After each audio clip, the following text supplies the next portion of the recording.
والدین کے سامنے نہیں کرنا چاہیے، طریقہ مختلف ہونا چاہیے،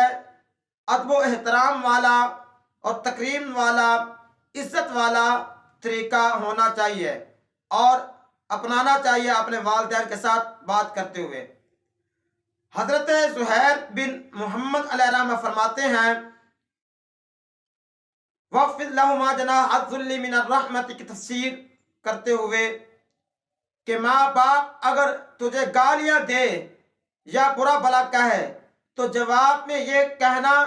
اللہ تبارک و تعالی واجب الوجود،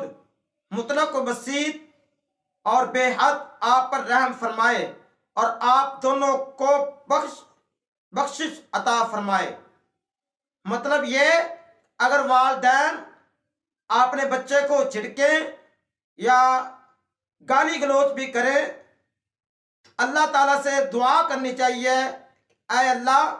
میرے والدین پر رحم فرما، یعنی کہ میرے والدین کو ہدایت نصیب فرما۔ پہلی بات تو یہ، انسان کو ایسا کام ہی نہیں کرنا چاہیے جس سے والدین ناراض ہوں اور ان کو یہ موقع فراہم کیا جائے کہ وہ اس طرح گالی گلوچ پر اتر آئیں۔ پہلے ہی انسان کو سوچ کر قدم اٹھانا چاہیے، اپنے والدین کا ادب و احترام ملحوظ خاطر رکھنا چاہیے۔ وَقُلْ رَبِّ ارْحَمْهُمَا كَمَا رَبَّيَانِي صَغِيرًا، قرآن پاک میں اللہ تعالیٰ نے ارشاد فرمایا وَقُلْ رَبِّ ارْحَمْهُمَا كَمَا رَبَّيَانِي صَغِيرًا، اور ان کے لیے دعا کرو اور عرض کرو اے میرے رب ان دونوں پر رحمت فرما جیسے انہوں نے مجھے بچپن میں پالا، میری پرورش کی، یعنی ان پر لازوال رحمت نازل فرما۔ اللہ عز و جل نے کس حکمت کے ساتھ جو ان تندرست اور تن مند اولاد کو خود اس کی بچپن کی بے کسی اور بے بسی کی یاد دلائی۔ مطلب یہ، اللہ تبارک و تعالیٰ نے وَقُلْ رَبِّ ارْحَمْهُمَا كَمَا رَبَّيَانِي صَغِيرًا فرما کر یہ یاد دلایا کہ جیسے تیرے ماں باپ بچپن پہ تیرے پہ رحم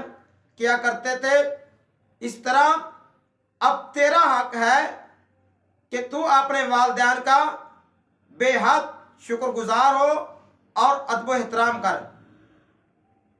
قدرتاً یہاں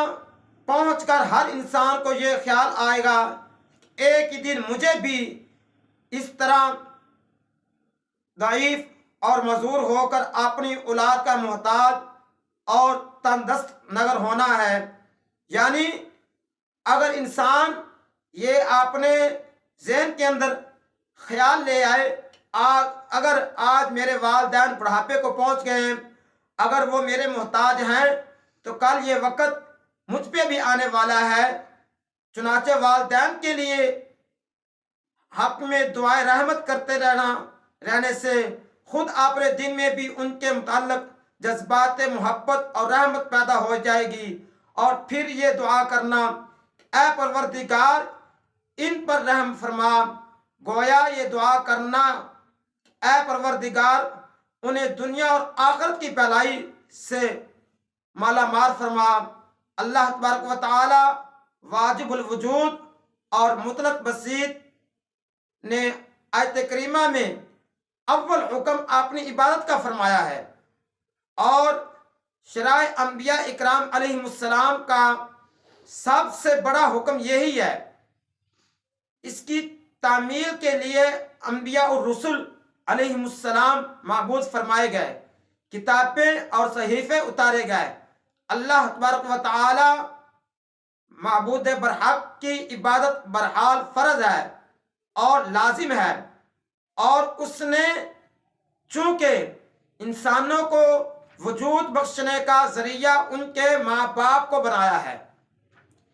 یعنی کہ انسان کے دنیا میں آنے کا ذریعہ اور وسیلہ ماں باپ بنتا ہے، اور ماں باپ اولاد کی پرورش میں بہت دکھ تکلیف اٹھاتے ہیں۔ اس لیے رب کائنات نے اپنی بندگی کے حکم کے ساتھ ماں باپ کے ساتھ حسن سلوک کرنے کا بھی حکم فرمایا ہے، اور ایسے ہی احکام میں سرکار کائنات صلی اللہ تعالی علیہ وسلم کی تشریف آوری سے قبل پہلی امتوں پر بھی نازل ہوتے رہے۔ چنانچہ ارشاد خداوندی ہے وَإِذْ أَخَذْنَا مِيثَاقَ بَنِي إِسْرَائِيلَ لَا تَعْبُدُونَ إِلَّا اللَّهَ وَبِالْوَالِدَيْنِ إِحْسَانًا۔ سورۃ البقرہ میں اللہ تعالیٰ نے فرمایا اور جب ہم نے بنی اسرائیل سے عہد لیا اللہ تبارک و تعالی واجب الوجود اور مطلق بسیط کے سوا کسی کو نہ پوچھو اور ماں باپ کے ساتھ احسان کرو، یعنی ماں باپ کے ساتھ زندگی میں احسان یہ ہے کہ اولاد ان کا ادب کرے اور ان کی جانی مالی خدمت کرے، ان کے جائز احکام کو مانے، یہاں تک کہ ان کی خدمت کے لیے نوافل ترک کیے جا سکتے ہیں۔ مطلب یہ اگر بندہ نوافل پڑھ رہا ہے، نفلی عبادت کر رہا ہے تو والدین آواز لگائیں تو والدین کی بات سننا ضروری ہے، پہلے والدین کی بات بندہ سنے، لیکن فرائض اور واجبات نہیں چھوڑے جا سکتے۔ اگر ماں باپ کسی گناہ یا کفر میں مبتلا ہوں ان کو اچھی طرح سمجھایا جائے، اچھے ذرائع کے ذریعے ان کو بت پرستی سے روکا جائے اور والدین کے مرنے کے بعد بھی ان سے بھلائی کریں، یہ کہ ان کی وصیتیں پوری کریں، ان کے عزیزوں اور دوستوں کے احترام کا خیال رکھیں، تلاوت قرآن پاک اور دیگر صدقات کا ثواب بخشیں اور ان کے اچھے مراسم کو جاری رکھیں، ہفتے میں کم از کم ایک مرتبہ ان کی قبر کی زیارت کریں۔ مطلب یہ اگر والدین دنیا میں رہتے ہوئے اچھا کام کرتے تھے، مثال کے طور پہ اگر والد محترم ہفتے کے بعد کوئی چیز اللہ کے راہ پہ صدقہ کرتے تھے تو وہ اولاد کو چاہیے اس کو برقرار رکھیں۔ اگر والدین کوئی بھی دنیا میں رہ کے اچھا کام کرتے، اگر والدین علماء سے پیار کرتے تھے، دیندار لوگوں سے پیار کرتے تھے، یا غریبوں کا خیال کرتے تھے، ہمسایوں کا خیال کرتے تھے، رشتہ داروں میں صلہ رحمی قائم کرتے تھے، تو یہ والدین کا جو اچھا کام ہے اس کو جاری اور ساری رکھنا چاہیے۔ ماں باپ کی خدمت میں بہت ضروری ہے۔ رب ذوالجلال والاکرام نے اپنی عبادت کے ساتھ ان کی اطاعت کا ذکر فرمایا ہے، اس سے ملتے جلتے احکام